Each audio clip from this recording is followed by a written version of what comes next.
Finally আমার look নিয়ে চলে এলাম। আগের দিন ব্রাইডের দেখেছো, আজকে আমারটা দেখে নাও। আমি রিসেপশনের দিনে পরেছিলাম আমার বেনারসিটা, আর এই বেনারসিটা আমার বাপের বাড়ির তরফ থেকে আমাকে দিয়েছিল বিয়ের জন্য। কিন্তু আমি তো বিয়ে আমার বাবা মায়ের পছন্দের পাত্রকে করিনি, আমার নিজের পছন্দের পাত্রকে আমি বিয়ে করেছিলাম। তাই বেনারসি পরে কনে সাজার স্বপ্নটা আমার রয়েই গেছে। কিন্তু আমার মায়ের ভীষণ ইচ্ছে ছিল এই বেনারসি পরে একবার যেন আমি সাজাগোজা করি, তাই বাবানের বিয়েতে এই শখটা আমি আমার মায়ের পূরণ করে দিতে পারলাম। হ্যাঁ, কনে সাজার শখ আমার মায়ের আর দেখা হয়নি, আর আমার নিজেরও করা হয়নি, তবে এই একটা ছোট্ট শখ পূরণ করলাম।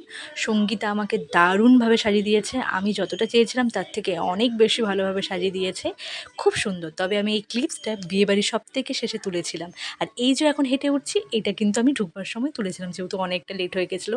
গিয়ে দেখলাম কোণে ওখানে ব্যস্ত ফটো তুলবার জন্য, তাই আমিও ফাঁকা সময় তুলে নিলাম ঝেড়াপ্যাট করে কয়েকটা ফটো। আর এই ফটোগুলো আমাকে তুলে দিচ্ছিল আমাদের আরেক হবু জামাই।